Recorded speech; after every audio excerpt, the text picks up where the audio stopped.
senderdus. Ja Piira pääseb löögi alla!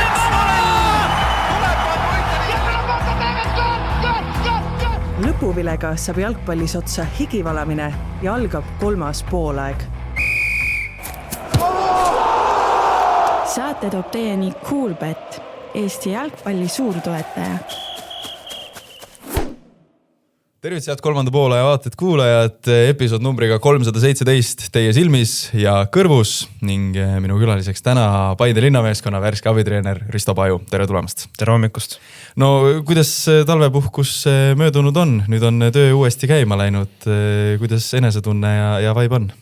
No, talvepuhkus oli väga pikk, et selles suhtes Eestis meil on selline tava, et 6-7 nädalat on see periood, kus me puhkame ja suvel me ei saa midagi. Nii et venis pikaks, aga sai hästi palju erinevaid asju tehtud ja nüüd uue siis energiaga sai alustatud. Kuidas sinu jaoks see puhkus välja nägi? Sa lõpetasid töö ühes klubis ehk siis Nõmme Unitedis ja alustasid järgmises. Milline see puhkus sinu jaoks oli ta kuidagi teistmoodi? Puhkuse algus oli natukene närviline, sest kõik see klubi vahetuse see protsess käis, aga iseenesest sai käidud mitmes riigis, sai tehtud ka praktikat. Hispaanias käisin Real Murciat vaatamas 9 nädalaks, kuna seal on peatreener üks treeneritest, kellega ma töötasin Dunaiskas koos, nii et meil oli hea suhe ja ma sain läbi tema siis sinna Real Murciasse täitsa nagu riietusruumi sisse 9 nädalaks, et oli väga äge. Ja kogu ülejäänud puhkuse periood sai veedetud perega, sõpradega ja nagu alati meil need puhkused välja näevad.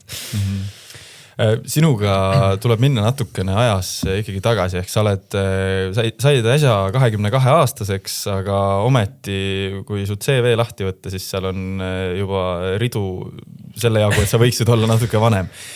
Räägi natukene enda taustast. Sa oled pärit Maardust, on nii? Olen pärit Maardust, olen mänginud ise Maardus ja lõpetasin ise ka Maardus ja treeneri karjääri alustasin Maardus, nii et Maardu on see alguspunkt, kus kõik nagu juhtus. Rääkides siis treeneri karjäärist, ma arvan, see on see meie põhiteema, et alustasin siis, kui ma olin 14, et ülivarakult ja kui ma oleks lapsevanem, siis ma küll ei annaks sellisele treenerile oma lapse, aga selles suhtes mina olin tol hetkel veel abitreener, et ma sain enda esimese täiusliku gruppi siis, kui ma olin alles 17. Et esimesed 3 aastat ma olin abitreener erinevatel gruppidel, just nagu tüdrukutel. Nad olid siis 5–15 aastased. Et siis suht sama vanusega siis tegelesin selle. Aga siis, kui ma sain 18, siis ametlikult sai tehtud ka esimesed treeneri paberid ja nii edasi ja siis sealt sammult hakkasin liikuma läbi Sparta Maardus, on siis teine klubi Maardus, kus sai juba alustatud poistega. Sealt liikusin edasi läbi Levadia, Flora noortesüsteemide siis välja Slovakkiani. Sul on selline huvitav olukord, ma saan aru, et sa tuled venekeelsest taustast, aga sul on täiesti Eesti nimi, et mis selle lugu on? Vene taust võib-olla, sest Maardus on meil niimoodi, et räägitakse vene keelt rohkem, aga selles mul on kahekeeline pere, ma läbisin lasteaia kooli, alustasin ülikooli, kõik oli eesti keelest, nii et eesti keel, ma loodan, et on mul suus. Absoluutselt. Yeah.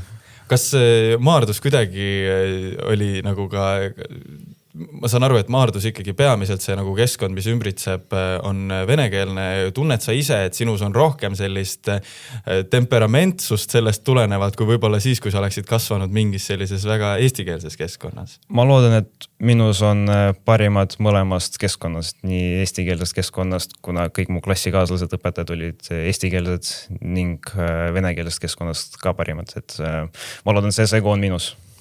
Kas jalgpalli mängimise juurde sa jõudsid ikkagi juba täitsa lapsepõlves, kuniks sa siis 2021 oli see aasta, kui sa siis viimati mängisid nii-öelda Eesti liigasüsteemis ise? Jah, täitsa õige, et tegelesin siis, kui ma olin täitsa laps, erinevate sportidega seal sai proovitud nii korvpall, ma ei tea, seal võitluskunstid kui ka jalgpall ja mängisin umbes 8 aastat jalgpalli ja kui olin 18, siis võtsin otsuse vastu, et pigem seda talenti minust nagu välja ei tule, nii et mõtlesin, et perspektiivikam oleks jätkata tegelemist sellega, mida ma olen juba 4 aastat tegelenud, ehk siis treeneritööga.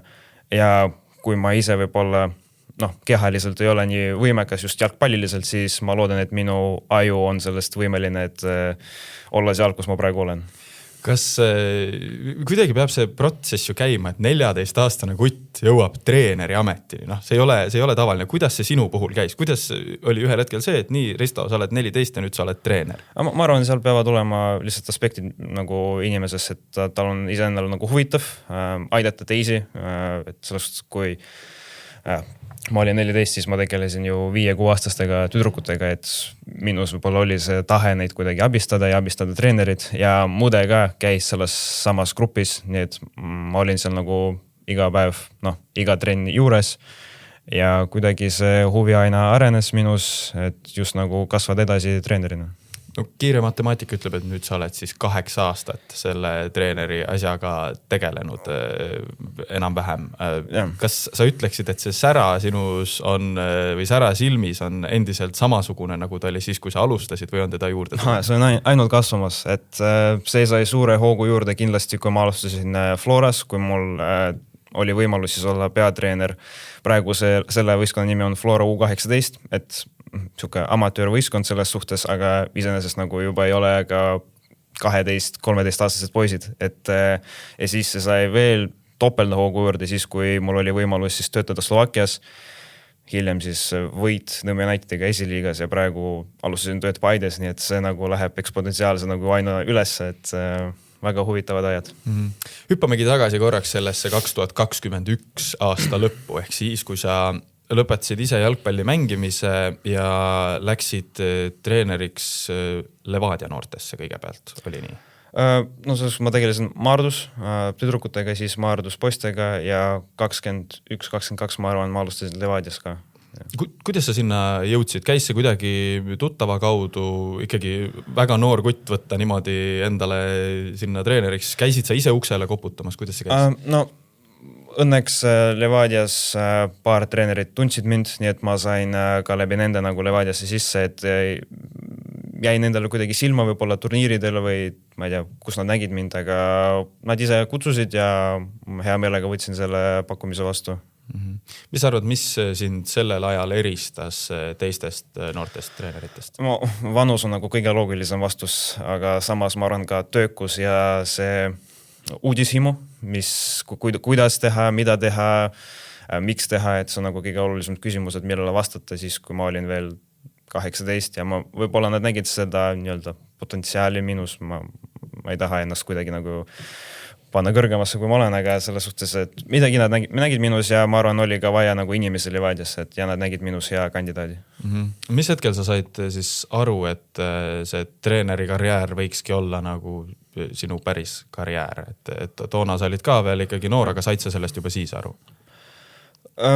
Ma mõtlesin kuni siis 20 saamiseni, et see on äkki minu nagu hobi, et ma saaksin tegeleda sellega kõrval, et mul on ülikool, mingi töökoht ja siis jalgpalliga ma tegelen sellepärast, et ma armastan jalgpalli.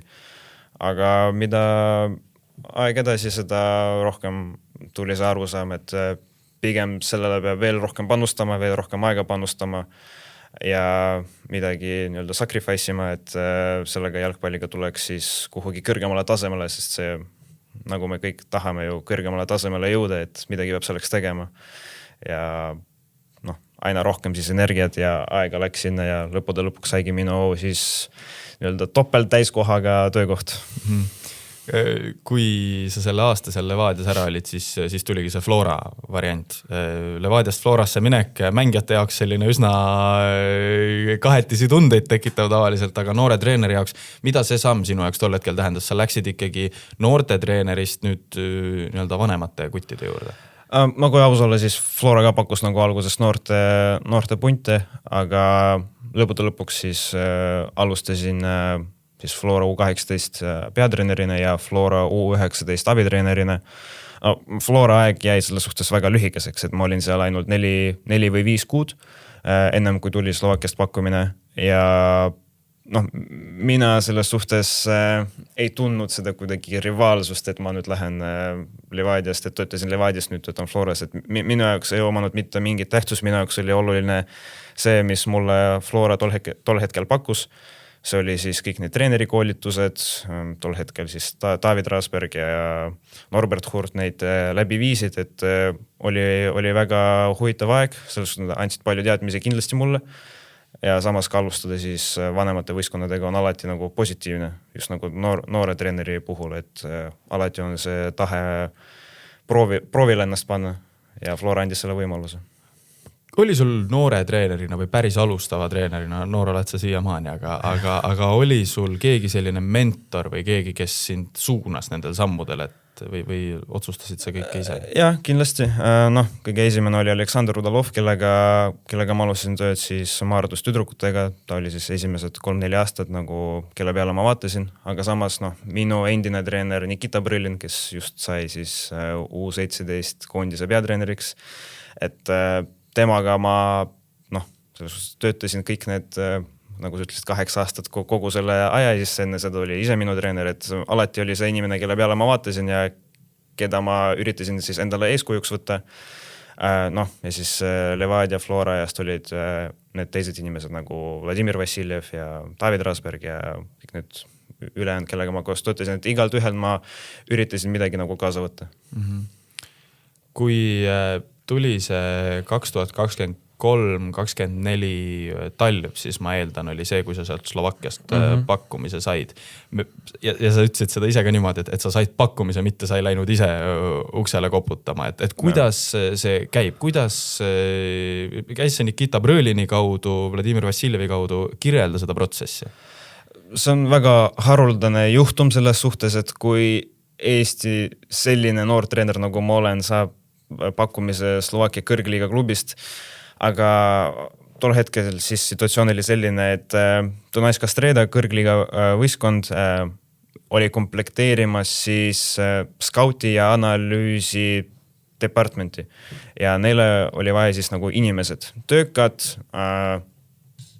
potentsiaaliga, väikse palgaga inimesed ja kuna meil tol hetkel oli Ukrainas spordidirektor, siis ta kautsis selliseid inimesi minu profiiliga. Ja Nikita Brõlin siis pakkus talle minu profiili ja siis juba mina võtsin, või siis me võtsime üksteisega ühendust, aga see oli ka nagu haruldane protsess, sest tema nimi oli Gleb, selle spordidirektori Gleb, ja tal on ka olemas enda ettevõtte nimega PAS Ukrainas ja Brasiilias, kus nad teevad siis koolitusi analüütikule, skautidele ja neil on ka praegu sport management ka koolitused olemas. Ja samas nad ka skaudivad mängid, et selles suhtes nad koolitavad inimesi välja ja kohe panevad neid tööle siis enda ettevõttes. Ja selleks, et mina saaksin töötada Dunajska Stredas, ma pidin läbima selle PAS ülikooli eksami ilma seal õppimata. Ja nad siis võtsid sinna Dunajskasse, ma eeldan, seal oli 4 või 5 inimest, oli 4-5 kohta ja neid soovijaid oli siis palju-palju rohkem kui 4-5 kohta ja kuidagi tuli nii välja, et minu selle eksami tulemused olid parimate hulgas ja nad võtsid minuga siis veel üks kord ühendust, et ma teeksin neile ühe sõpruskohtumise mänguanalüüsi. Nad just mängisid tol hetkel ühe Austria kõrgliiga klubi vastu sõpruskohtumise, siis see oli nagu hooaja, nad alustavad siis hooaega nagu kõik tipliigad, aga neil on ka nagu ülipikk talvine puhkuse periood, seal 2 kuud, aga see on siis nagu hooaja sees. Ja selle siis vahepeal nad mängisid sõpruskohtumise, mille mina pidin siis analüüsima neile siis enda nii-öelda post-match analüüsi siis saatma. Nad vaatasid üle, neile meeldis ja ma ei tea, kui palju neile meeldis, aga nad ütlesid, et okei, sellega võib töötada. Nii et ütlesid, millal saad tulla. Muidugi nad tahtsid nii kiiresti kui võimalik. Ma tol hetkel lõpetasin UFAB koolituse, ehk siis ma ütlesin neile, et andke mulle palun 2 nädalat ja ma olen teie juures. Õnneks kõik ülejäänud tegevused ülikooliga ja Floraga sai panna pausile, Floraga siis lõpetada ja esimesel võimalusel siis juba võtta lend ja alustada tööd Dunaiskas. See ametinimetus, mille sa said, oli siis, ma vaatasin vähemalt Transfermarkti põhjal oli selle nimi Match Analyst, ehk siis sa olidki nii-öelda analüütikuna tööl seal alguses. Dunaiska esinduse võistkonnas ma olin analüütik, jah, tegelesin siis pre-match analüüsiga, ehk siis nii-öelda kogu nädala treeningute analüüsiga, ehk siis võtad mingid klipid igast trennist, mis on vaja, mida peatreener tahab näidata võistkonnale enne mängu. Siis mängu järel postmatch analüüs ja no nagu ma ütlesin, siis nädala sees, mikrotsükli sees siis treeningute analüüs. Et see oli minu põhiülesanded, mida ma tegin päevast päeva ja nad võtsid meeletult palju aega, sest esiteks ma ei ole sellega varem tegelenud, sest ma olin treener, mitte analüütik, aga mida aeg edasi, seda kiiremaks ja kvaliteetsemaks sai minu töö ja alustasin ka siis samal ajal nii-öelda abistama ka Šamorini, kus töötas Vova ja Nikita. Neid samamoodi siis analüüsi poole pealt. Et need olid minu põhiülesanded esimesel poolel aastal seal Slovakkias. Räägi sellest eksamist natukene. Seal oli, ma saan aru, et selle ettevõte siis korraldab ise nagu seda koolitusprogrammi ja sina läksid niimoodi, et sa ei olnud siis seda programmi läbinud seda eksamit tegema. No, mis see eksam siis nagu endas sisaldas või kuidas see oli? Sisaldas endas siis kogu selle programmi, mida see nii-öelda ülikool pakub. Nad nimetavad seda ise seda ettevõtet ülikooliks. Kõik teoreetilised teadmised, erinevad küsimused, kuna see oli juba peaaegu 3 aastat taga, siis mul on raske öelda, mis täpselt küsimused olid. Aga jah, seal oli siis eksam koosnes Google Formsist, et siukese lihtne formaadis, aga see oli mitme leheküljeline ja mina tegin seda eksamit siis mitte 1 tund arvuti taga, vaid ma tegin seda reaalselt 3-4 päeva. Et see võttis mult meeletult aega selleks, et ma muidugi tahtsin õigesti vastata selles suhtes, et ma ei läinud ju lihtsalt nii seda tegema, et minu eesmärk oli sinna sisse saada. Ja tol hetkel, kui ma seda eksamit tegin, muidugi ma rääkisin ka teiste treeneritega, mis on enda arvamus ja nii edasi, et üritasin võtta kõik ressursid, mis võtta oli selleks, et teha seda eksamit maksimaalselt hästi. Aga seal oli ka praktika ülesanded selles eksamis sees. Näiteks seal olid mängud maailmameistrivõistlustest 2018 või 18. Näiteks, et leia kõik rest defense'i olukorrad Marokko mängust näiteks. Mis see siis tähendab?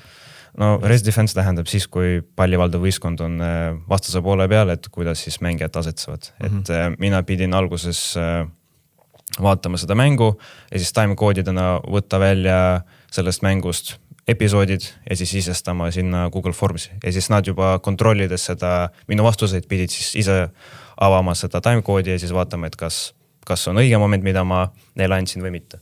Kas Slovakkias oli nagu miski, mis sind seal kohe alguses üllatas ka, et Eestis me teeme asju ühtemoodi, no Eestis sa olid muidugi töötanud ainult noortega ja täiesti teisel nagu positsioonil, aga just sellest üldises korralduses üllatas miski sind? No alguses ma pean kohe ütlema, et Dunaiska Streda Akadeemia ei ole absoluutselt võrreldav mitte ühegi akadeemiaga Eestis, et see infrastruktuur, mis neil on 12 väljakut, 2 hoonet, esinduse võistkonnaks 1 hoone, akadeemiaks 2 hoone, see arv inimesi, mis seal töötab, see nagu meeletu palju. No kõige peamine, ma arvan, on see, mida meil Eestis hakatakse tasapisi tegema, näiteks treeningud enne kooli, et Eestis on natukene raske realiseeritav, sest meil on alati pime ju väljas ja alati külm ja koolid algavad vara. Aga selles suhtes ma tean, et Nõmme United siis selles ETP projektis üritab kuidagi seda teostada koos teiste klubidega muidugi. Aga jah, et nad tegid trenni enne kooli ja nad teevad ka ülipalju koostööd koolidega. Selles suhtes Dunaiskal oli Dunaiska kooliga siis koostöö, kus neil oli eraldi nagu internaat, ehk siis neil oli eraldi korrus, kus mängijad elasid erinevates Slovakkia piirkondadest, ehk siis oled 15-16 aastane. Me vaatame, 300 kilomeetrit kuskil elab, kuskil väikses piirkonnas hea mängija, kes on silma paistnud, keda Dunaiska skaudid nagu leidsid. kutsuvad teda Dunajskasse, allkirjastavad mingid lepingud, stipendiumid, nii edasi, õpib Dunajska koolis, elab Dunajska koolis ja neil on ka spetsiaalne siis õpiprogramm, kus nad teevad trenni enne kooli, võib-olla teevad trenni koolisiseselt, no eraldi kehalise kasvatuse tundi neil muidugi ei ole ja teevad trenni siis pärast kooli. Et neil oli spetsiaalne programm, neid kogu ajas viis buss, koolid tagasi, sööma, nii edasi, et jalgpalluritega tegeleti nagu päev läbi, et mitte siis 1,5 tundi nagu päevas, nagu meil siin tavaliselt on, vaid reaalselt terve päev ja mitte ainult siis jalgpalliliselt, vaid ka koolis, võib-olla pärast kooli mingi activity koos võistkonnaga ja nii edasi. Sa ise ütlesid enne, et nad otsisid kedagi, kes oleks nõus tulema tööle, teeks palju tööd ja väikse palga eest. Mis need tingimused olid, mida sulle võimaldati? Kuidas sa seal elasid? Mina elasin hotellis.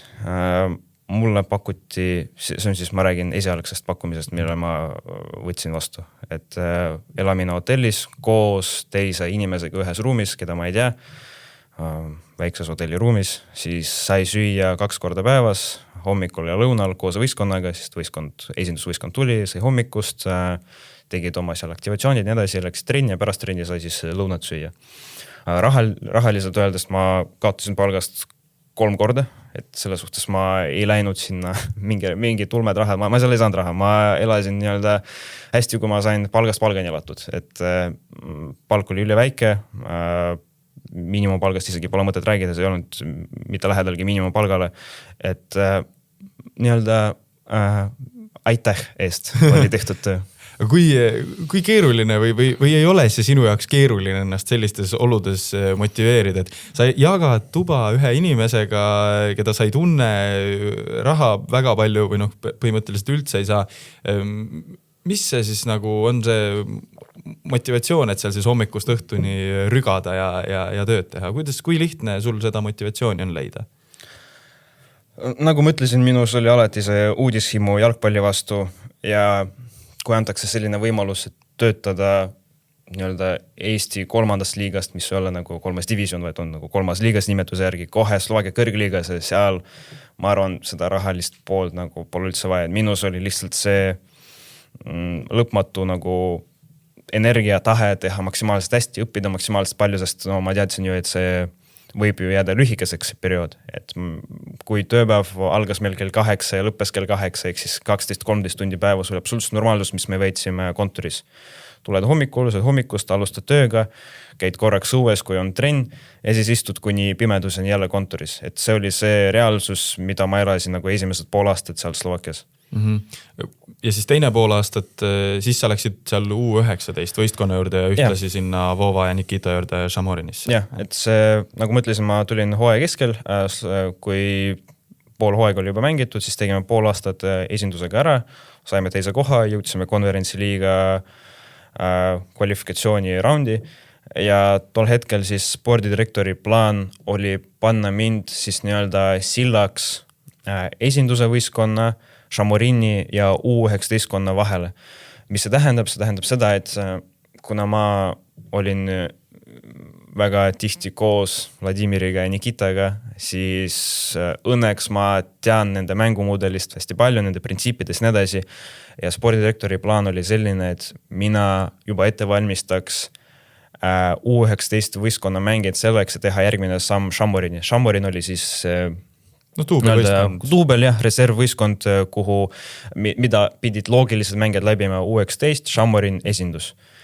Ja alustasin siis Dunajska Streda U19 abitreenerina, kus mina siis, see on natuke naljakas ka olukord, sest kui tavaliselt vastutab peatreener mängumudelist ja taktikast nii edasi, siis seal võib-olla isegi sõna oli mul natukene rohkem kui peatreeneril, see jällegi väga haruldane olukord. Millest see siis tingitud oli või mis see peatreeneriga siis valesti oli? Ei olnud midagi valesti, lihtsalt jällegi ma ütlesin, spordidirektori nägemus oli see, et peatreener peab tegema tööd täpselt niimoodi, nagu Šamorin teeb tööd ja kuna mina olin see parim inimene, kes võis seda peatreenerit siis nii-öelda suunata, siis mina olingi teda abistamas igal hetkel selleks, et mängijad teeksid maksimaalselt sarnase treeningprotsessi ja mängumudeli siis Šamorinile. et kui nad teeksid järgmise sammu Šamorini, siis mängijate jaoks oleks see mingi suur üllatus, vaid oleks loogiline samm lihtsalt järgmisesse nii-öelda astmesse. Mida sa selle aja jooksul seal U19 meeskonna juures õppisid? Põhilised asjad sellised, ma ei tea, ikkagi sisuliselt võtsid nii-öelda selle mängumudeli haldamise üle, aga ikkagi noore kutina seal ilmselt, ma ei tea, kas juhtimisomadused või mis sa ise välja tooksid? Ma ütleks niimoodi, kuna kõik algus skillid olid nii madalal tasemel, nii et seal sai igas aspektis nagu kasvatud natukene. Aga kindlasti esialgne on see kommunikatsioon, kuna mängijad, see U19 mängijad oskasid inglise keelt, aga see oskus oli väga madalal tasemel tegelikult. Nii et mõnikord pidi isegi slovakia keeles midagi neile nagu seletama. Õnneks slovakia keel on natukene vene keele sarnane, nii et see sai suhu, mitte suhu, vaid sai suht kiiresti mõned sõnad õpitud, et ma seda ei valda, aga sain midagi nagu räägitud mängijatele siis. Et see esimene siis kommunikatsioon, kuidas üldse teisest rahvusest ja teise mentaliteediga inimestega nagu koos töötada. Kuna Dunajska on ka selline piirkond, kus enamasti räägitakse ungari keelt, mitte slovakia keelt, nii et seal on ka nii-öelda segu slovakia ja ungari inimestest, kes omavahel on nagu ei ole väga sõbralikud, siis mina pidin kuidagi seal manivreerima sellega, et kõik nagu toimiks ja nii-öelda intuitsiooni pealt siis pidin seda tööd tegema, et kõhutunde pealt. Kas, mis nendest teistest siis analüütikutest sai, kes alguses sinna tulid? Sa ütlesid, et 4-5 tükki. Kas neile tehti ka mingid analoogsed pakkumised jätkata klubi juures või mis neist sai teadsa seda? Nad jätkasid oma tööga ka järgmisel hooajal seni, kuni siis spordidirektor vallandati. Koostöös temaga siis läksid kõik tema analüütikud, keda ta tõi. Mina nii-öelda pidin teoreetiliselt ka olema selles nimekirjas, aga kuna minu juba alustasin teise tööga ja minuga oldi akadeemias väga rahul, siis nad ütlesid, et Ristoga me nagu jätkame. Aga jah, siis ülejäänud analüütikud siis, kui uus hooaeg algas, siis neid nagu saadeti minema. Kas Voval või Nikital oli seal mingisugune sõna selles ka, et sa jätkasid, et Vova oli ikkagi Šamorini peatreener, Nikita abitreener, et nende sõna, kui palju seal maksis, tead sa seda? Ma päriselt ütlen, et ma ei tea. Ma väga loodan, et seal mingi nende poolt sõna oli ka antud. Põhilised inimesed, kes mind tahtsid, nagu, et ma jääksin, oli just see peatreener, Dunajska U19 peatreener ja ka akadeemia direktor, et nad nägid, kuidas ma töötan. Ma ise pidin ju hästi palju nendega ka suhtlema ja näitama neile, et ma olen võimeline seda teha ja võimeline seda teha hästi. Ehk siis võib-olla see on ka üks omadustest, mida sa küsid, mida õppisin, on see, et mina kui noor alustav treener pean näitama ja olla kontaktis siis administratiivse poolega nagu direktoritega, minu puhul siis ka peatreeneriga, nii lähikontaktis ja abistada neid nii palju ja teha tööd, mis võib-olla mulle nagu absoluutselt ei meeldi, aga on vaja teha selleks, et enda töökoht säilitada sellistel turbulentsetel aegadel, nagu ma just kirjeldasin. Ja nagu on näha, siis see töötas ja ma sain jätkata siis veel pooleks aastaks. Kas see aeg seal klubis oli sinu jaoks, kuidagi muutis see sinu arusaama sellest, kui keeruline on olla jalgpallitreener just konkurentsi mõttes, et siin Lauri Nuuma käis mitte väga ammu saates külas ja tema ütles ka, et välismaal ei oota Eesti treenerit põhimõtteliselt mitte keegi. Et muutis see kuidagi sinu arusaama? Me lihtsalt pole seal vajalikud. Me ei taha mitte keegi, see on nagu fakt ja selleks, et üldse seal tööd saada, me peame midagi ekstra tegema, sest kui mina teen, ma ei tea, 10 ühikut midagi ja välismaa treener teeb 10 ühikut midagi, ma pole absoluutselt nagu konkurentsivõimeline, see on arusaadav. Ja peab tegema lihtsalt ekstra, peab tegema ekstra, peab tegema tööd, mis ei meeldi ja peab ennast igalt pool nagu näitama ja harima selleks, et üldse kuidagi konkureerida välismaa treeneriga. Eesti treenerid välismaal on üldse väga selline tavapäratu nähtus. Arvad sa või tundub sulle, et see on selle pärast, et need lisaühikud jäävad tegemata või on seal mingi muu põhjus? Kohe tulen selle küsimuse juurde, ma tahtsin veel öelda, et oli üks hetk, kui meid Dunajskast Reedas tuli vaatama üks nii-öelda külavõistkond ka sellest nii-öelda Ungari piirkonnast. tuli vaatama meid ja siis nad hakkasid, no seal treenerid üksteist teavad, ikkagi riik ei ole ka nii suur, siis küsisid, kes see on? See on meil Eesti treener ja siis nad vastavad, miks, et nagu, miks üldse vajalik siin on, et on vaja lihtsalt räigelt tööd teha ja nagu sa küsid, kas meil on see töö nagu tegemata, siis ma arvan, et me oleme Eestis kahjuks suurem osa nii mängijatest kui treeneritest nagu väga, väga sügavas, mugavas tsoonis. Et see, mis on Eestis nagu tehtav, et me teeme selle asja ära ja ongi kõik, et on korras. Meil on 8-tunnine tööpäev, tahaks veel lõunat süüa ja õhtul palun ärge helistage mulle, ärge mind tülitage, ma olen nagu perega. Ja see on nagu sinu õigus, sul on nagu tööleping olemas, selles sa võid alati ennast kaitsta.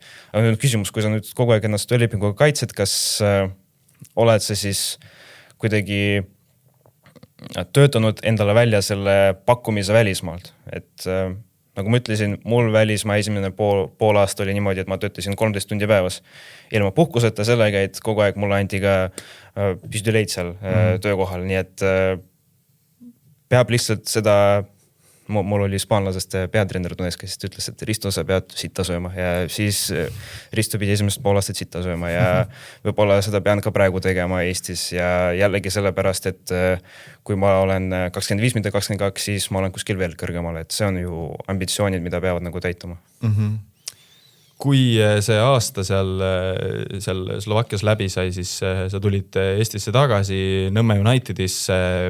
Kuidas see oli see sinu otsus ja kuidas see käis? Ja, see oli täielikult minu otsus jällegi elades, seal oli Vove Nikita ka, aga elades ikkagi üksinda Slovakkias. See on raske elu ja praegu, kui mõelda tagasi, kas ma teeks selle otsuse uuesti, siis ma mõtleks veel kord läbi. Aga tol hetkel kõik rääkis sellest, et mul oli uus pakkumine Donetskast redalt, uus pakkumine siis Nõmmelt ja lihtsalt tuli selle kasuks, et kuna on vaja treeneri kvalifikatsiooni nagu tõsta, siis minna UEFA kursusele, siis mõtlesin, et Eestis on reaalselt teostatavam, kui Slovakkiast iga kord lennata Eestis, sest uurisin ka, et kas on Slovakkias võimalik UEFA pabereid teha, siis seal ainult slovakkia keeles, slovakkia terminoloogiaga, et tegelikult väga raske ja on ka mingid tingimused, mis peavad olema täidetud. Näiteks, et ma pean 2 aastat olema siis noorte tipliigades või siis meeste top 3 liigades nii-öelda töötanud vähemalt 2 aastat. Mina olin pool aastat töötanud, et see juba ei sobinud. Aga paberid on vaja teha selleks, et mitte siis sinna pidurdama jääma. Ja teine asi oli ka võistkonna siis level, tase. Kuna Nõmme Unitedi esindus arvatavasti on tugevam kui tol hetkel see U19 võistkond, siis ma arvasin, et okei, see on minu jaoks ka nagu samm edasi uuesti tagasi meeste jalgpalli, kuna esiliiga ei ole rohkem, võib-olla Eestis see keskmine tase on nagu noorte liigades, aga selles suhtes ikkagi meeste liiga. Ja oli ka ambitsioon ju kohe teada, et Nõmme United läheb seda esiliigat võitma ja minu jaoks oli ka nagu, et esiliiga trofee 21-aastaselt kõlab nagu hästi, just nagu isegi mitte mängijana, vaid treenerina, pluss UEFA kursused, pluss kõik ülejäänud kodu nii edasi, et võtsin selle otsuse vastu ja tulin tagasi Eestisse. Aga jällegi see Slovakkia aeg tegelikult andis nii palju juurde ja arendas mind nii palju, et tulevikus, kes teab, aga praegu ma olen fokusseeritud siis uue töökoha peal Eestis. Ja kõik need ülejäänud jutud siis tulevad juba hiljem. Kui sa ütlesid, et Dunaiskast oli ka uus pakkumine, kas see oli siis sellel samal kohal või mingi järgmine? Ja, see oli see sama koht, jätkata U19 võistkonnaga. Tol hetkel nad tahtsid ka moodustada Dunaiska B. Nad tahtsid eraldada Šamorini siis Dunaiska struktuurist sellega, et Šamorin oleks iseseisev klubi, kes oleks võimeline ka tõusta kõrgliigas, sest kui paberi järgi sa oled reservklubi, sa ei saa kõrgliigas koos Dunaiskaga mängida. Ja nad tahtsid eraldada Šamorini selleks, et tekitada Dunaiska B ja arvatavasti ma oleksin seal ka kuidagi nagu seotud. Aga jällegi uus klubi ja Dunaiska B tekkis Slovakkia 3. liigasse. Võib-olla saab seda kuidagi esiliigaga võrrelda, aga ma arvan ikkagi, et Nõmme Unitedi tase oli ikka kõrgem. ja nägin, et ma saan rohkem lihtsalt lühiperspektiivis tagasi tulles Nõmme Unitedisse. Kuidas see Unitediga see kontakti loomine käis, kas see oli siis sinu initsiatiivil või võtsid nemad sinuga ühendust? Neil oli info, et mul on lõppemas Donetskaga leping ja läbi Mart Pooma see kõik käis, ehk siis ta helistas mulle, ütles, et nii ja nii on selline võimalus tulla, need on need tingimused ja tegelikult 2 nädala jooksul see oli nagu kõik tehtud ja jaanuari lõpus siis tulin Eestisse, et seda pre-seasonit siis Nõmme Unitediga alustada. Palk ka kasvas ilmselt üsna korralikult. Tagasi 3-kordseks, nagu see alguses enne Slovakkiad oli. Aasta lõpus nüüd sa läbisid praktika, nagu sa ise ütlesid, Real Murcia juures. Kui oluline või kui aktiivselt sa ise otsid neid võimalusi ennast selle nii-öelda igapäevatöö kõrval, et sa saadki ennast veel harida ja veel harida ja veel harida. Kui aktiivselt sa neid võimalusi ise? Alguses peab olema üldse võimalused ennast harida, et kui tööga on pandud kõik vaba aeg kinni, siis väga raske on neid võimalusi leida ja nagu ma ütlesin, et Eestis on see nagu puhkus nii pikk, et sinna võib isegi mitu sellist praktikat panna. Kõik jällegi peatub sinna raha, ressurssi ja nii edasi. Aga üleüldiselt, kui on võimalus, kui on mingi koolitus, kui on mingi webinar ja kui mul reaalselt on see aeg, et sellele panustada, siis ma hea meelega võtan seda, et nii see aasta Nõmme Unitediga ma olen mitmeid kursuseid läbinud Eestis, just nagu täiendkoolituste mõttes, nii läbi interneti erinevad webinarid ja siis praktika ka Hispaanias. Et ise otsisin, ise pean soovi näitama, ise pean kontakti looma sellega, sest jällegi mind mitte keegi seal ööta, mitte kellelgi pole mõtet mind tuua nii kaugelt, et näidata, kuidas me töötame, et ma pean ikkagi ise ja nagu alati need tutvused loevad nii palju, et pean ise näitama huvi läbi tuttavate inimeste ja et üldse ligi pääseda. Kuidas sa selle esiliiga võiduga lõppenud aasta ise, kuidas sa sellele tagasi vaatad? Mida sa seal õppisid? See oli ikkagi Slovakkias on üks keskkond, Eestis hoopis teistsugune keskkond. Mida see aasta sulle õpetas? Slavomir Čisakovski väga nii-öelda ikkagi tunnustatud, hinnatud treener tema käe all siis või tema kõrval töötada? No nagu sa just ütlesid, siis uus kogemus uue peatreeneriga, et mul on selle nii-öelda perioodi jooksul juba mitmeid neid olnud, et igal ühel on oma käekiri, igal ühel on omad mõtted peas ja oma nii-öelda teostamisviis, kuidas nad seda tahavad siis mängijatele viia ja väljakule viia. Et pidin kohanema kõige alguses siis treeneri nii-öelda tööstiiliga, et igal ühel on see väga erinev tegelikult. Ja siis oma poolt ka nii-öelda pakkumisi teha, et kuidas me võiks teha, kuidas me oleme teinud ja nii edasi, et see protsess siis läbi diskussiooni oleks maksimaalselt kvaliteetsel tasemel. Ja võib-olla see oli esimene kord, kui ma olin just abitreeneri rollis, mitte siis analüütiku rollis, vaid abitreeneri rollis mängijatega, kes on siis vanemad kui 19.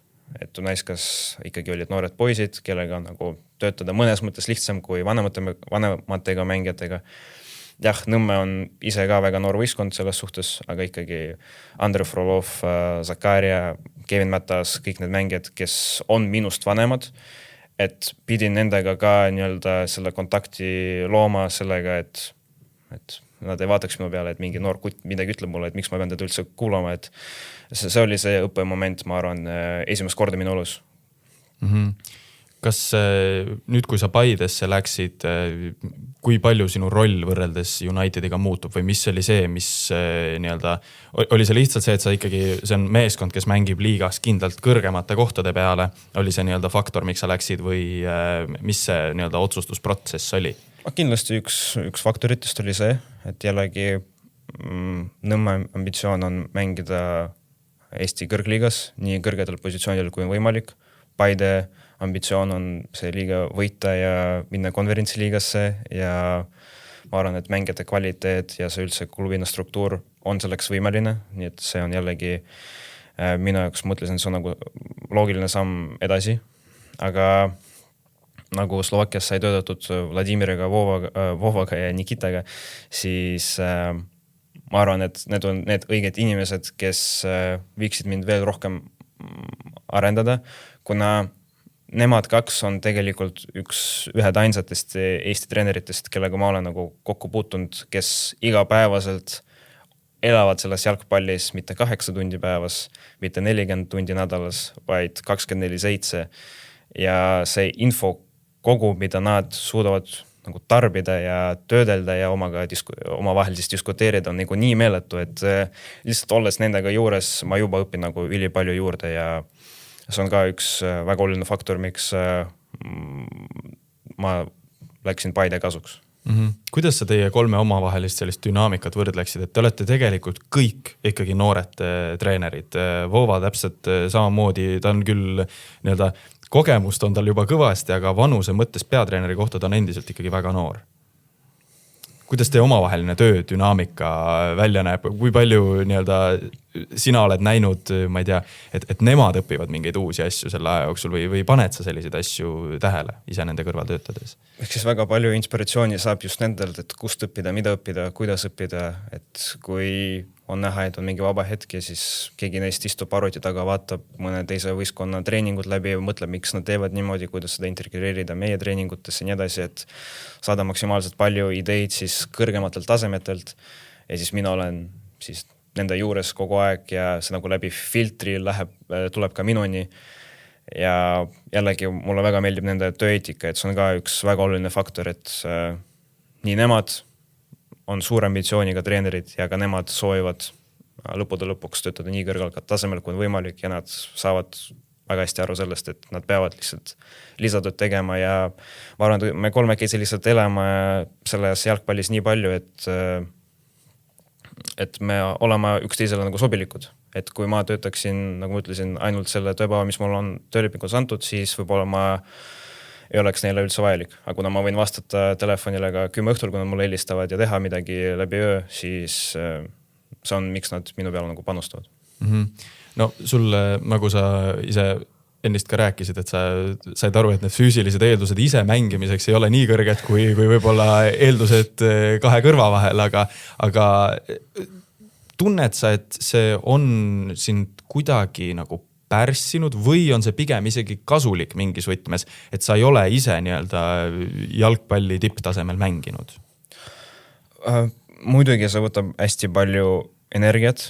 Muidugi see pikaajaliselt võib-olla kuidagi kurnab kindlasti, aga jällegi need läbielatud momendid näiteks Slovakkias, et siis kui töötad igapäevaselt nii palju tunde, siis tulles siia Eestisse, siis ma võin neid samu tunde juba teha, et see pole midagi uus minu jaoks ja jällegi keha kohaneb selles suhtes, et jalgpalli alati füüsiliselt nõuab aina rohkem ja rohkem neid sprinte, jooksmist, hüppamist, tugevust, nii edasi ja kuidagi jalgpalluri keha peab sellega kohanema, nii ka minu puhul, et minu aju, minu energia lõppude lõpuks kohaneb lihtsalt selle koormusega.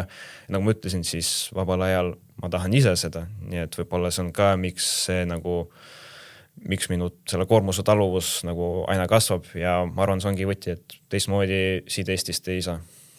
Kas sa näed hetkel, et Paide on vahepeatus või näed sa, et see episood nüüd võiks kesta pikemat aega, et mis su sihid praegu on? Paidega ma töötan nii kaua, kuni me saavutame need eesmärgid, mida Paide tahab saavutada ja nii palju, kui antakse töötada selles suhtes.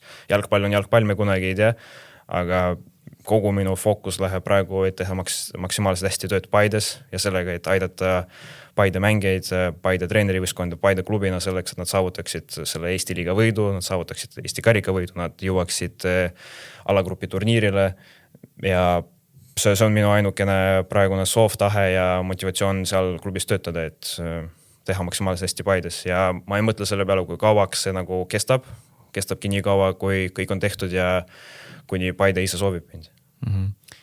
Kellelt sa ütleksid, et sa ise oled kõige rohkem nii-öelda Voova, Nikita kindlasti, aga ongi nemad need põhilised inimesed, kellelt sa oled nagu eeskuju võtnud. Ma ütlen, et see, et nii noor treener on Premium liigas ikkagi tiitli peale mängiva satsi abitreener ja ka need kõik eelmised read seal CV-s, see ei ole üldse tavapärane, et tihti meie loovust või nagu unistusi arendab see keskkond, kus me oleme, et on seal keegi veel, kellelt sa oled eeskuju võtnud või ongi see nii-öelda Vova ja Nikita faktor ja siis see, mis sa ise oma peas oled seadnud?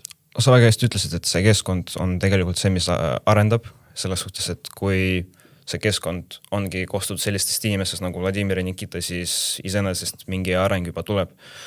Aga rääkides teistest, siis nagu ma eelnevalt ütlesin, väga diplomaatiline vastust, igalt ühelt midagi saab õppida, aga see ongi nii, et töötades Dunajska esindusega Cisco Muñozega, ta on viinud Watfordi Inglismaa kõrgliigale näiteks.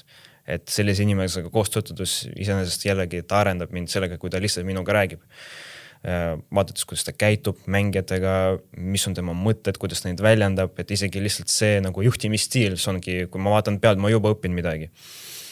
Et muidugi tema nii-öelda standardid töös olid väga kõrged ja see on ka kõige nagu alus, et kui ma näen juba, et nii kõrged standardid on inimesel, tulles tagasi Eestisse, ma tahaks neid kopeerida nii palju, kui on võimalik.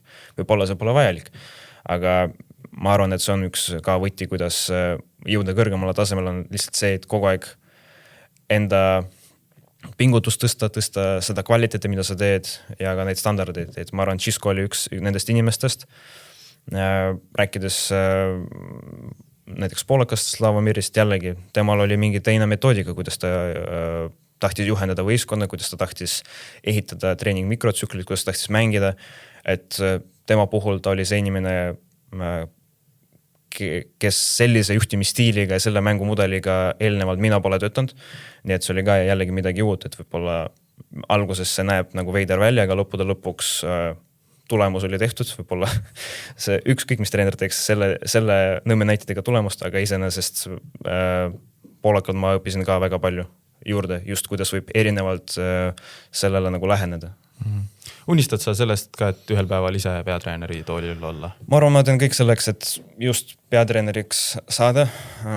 On väga raske seda teha 23-aastaselt ja et aasta pärast ma kindlasti ei ole peatreener, kindlasti mitte, sest ma ei tahaks olla uuesti peatreener U11 pundil või U12 pundil, et olen abitreener, olen analüütik, olen ükskõik kes, nii kaua, kuni saan aru, et nüüd see on see õige hetk õiges keskkonnas selleks, et saada peatreeneriks, aga peab ka olema vastav kvalifikatsioon, vastavad teadmised ja ka vastav tunnetus minu sees, et nüüd võib.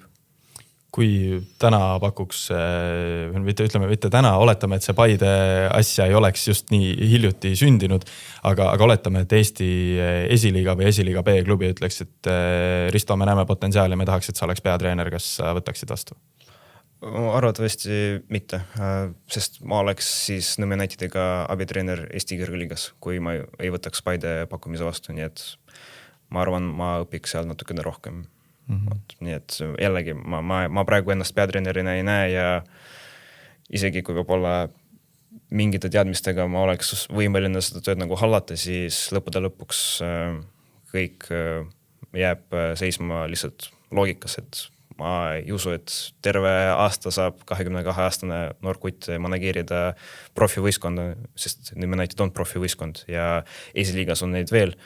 Et anname mulle veel aega natukene, küll ma kunagi peatreeneriks saan, aga praegu ma keskendun, et lihtsalt teha enda tööd nii hästi, kui on võimalik abitreenerina või analüütikuna või kellega iganes, et mis minul nõuavad, seda ma ka teen, et see on praegu minune töö. Tuleks lõpetuseks tagasi selle juurde, et sa ütlesid, et see välismaal, nagu see selline reljeefne väljaütlemine oli, mis see treener sulle seal ütles, et kui on vaja, siis on vaja, aga näed sa, et see on variant, mida peaks, kui mõnel noorel Eesti treeneril tekib selline võimalus, et siis ta peaks selle igal juhul vastu võtma. Soovitad sa sellist asja, et ütleme, et annad küll tingimustes kõvasti, just rahalistes tingimustes kõvasti järele, aga just kogemuse mõttes, soovitad sa seda? Kui see on võimalik, siis minu jaoks on nagu rumalus mitte seda pakkumist võtta. Mina pidin ülipalju nagu tagasi andma selles, et üldse olla võimaline seda vastu võtma. Näiteks ma pidin ülikoolist ära minema, pidin enda väga stabiilsest töökohast ära minema, kus mul oli nii hea tingimused, mind arendati, mul oli hea side ka klubi juhtkonnaga ja kõik ainult selleks, et seda väga riskantset pakkumist vastu võtta, siis võib-olla see võis olla ainult 1 nädal seal, keegi ei tea, aga ma arvasin, et seda on vajalik proovida. Lõppude lõpuks ma olin tol hetkel siis ainult 20-aastane, et terve elu on veel ees, et ma saaks ka tagasi tööle, et ma ei usu, et see oli nagu midagi hullu juhtuks, kui ma siis põleks läbi selle pakkumisega, aga kui kellelgi on selline võimalus, siis ma arvan, et seda kogemust siin Eestis ei koge. UEFA Pro litsentsi jaoks peab olema kõrgharidus. Kas sul on mingil hetkel ka plaan ülikooli siis tagasi minna? Ma eeldan, et on. Seda peab kuidagi ära tegema kindlasti. Peab leidma võimaluse, kuidas seda teha niimoodi, et seda võiks teha töö kõrvalt ja ka alal, mis võimaldaks mind siis töötada veel kõrgemal tasemel. Et tol hetkel ma olin siis TalTechis majandusosakonnas, rakendusliku teaduskonnas ja ma arvan, et kui ma läheks uuesti praegu sinna, siis muidugi see teeks mind targemaks, aga mitte võib-olla selles valdkonnas, mille peale ma panustan nii-öelda kogu enda elu, nii et võib-olla ma peaks kuskil jällegi välismaalt vaatama neid võimalusi, kus ma saaks võib-olla läbi interneti või kuidagi pool kohaga nii-öelda õppida selleks, et seda kõrgharidust saada. Mis on need nii-öelda põhilised pidepunktid, mille abil või sellised tugevused, mille abil Paide läheb sel aastal Eesti meistritiitlit jahtima? Mis on Paide eelised teiste võistkondade ees? Mängijate kvaliteet, ma arvan, selles pole isegi mõtet rääkida, et me kõik teame neid mängijaid, me kõik teame, kus nad on mänginud, milleks nad on võimalised. Mängijate kvaliteet on nagu tohutu ja ma arvan ka, et Voval on nüüd võimalik teostada kogu see hooajaeelne protsess nii, nagu tema soovib, mitte tulla siis hooaja keskele võistkonda, nii et võistkond oleks maksimaalselt nagu ettevalmistatud ja ma arvan, et see põhisõna oleks siis mentaliteet, et me lähemegi võitja mentaliteediga mängima ja ainukene eesmärk on võita järgmine mäng ja kui järgmine mäng on võidatud, siis järgmine mäng ja nii koguvad need punktid ja nii tuleb see meistritiitel, et ma arvan, see on ainukene mõte, mida me peame peas hoidma. Selle noodiga on hea otsad kokku tõmmata. Suur aitäh, Risto, külla tulemast. Aitäh kutsumast. Ja aitäh ka teile, head kuulajad. Selline oli siis 3. poole episood järjenumbriga 317. Loodetavasti oli teil huvitav, sest et selliseid põnevaid lugusid oli selles vestluses Kuhjaga. Seda võib vist päris kindlasti öelda. Aitäh, et leidsite tee meie juurde. Leidke see sama tee kindlasti ka edaspidi ja kohtumiseni.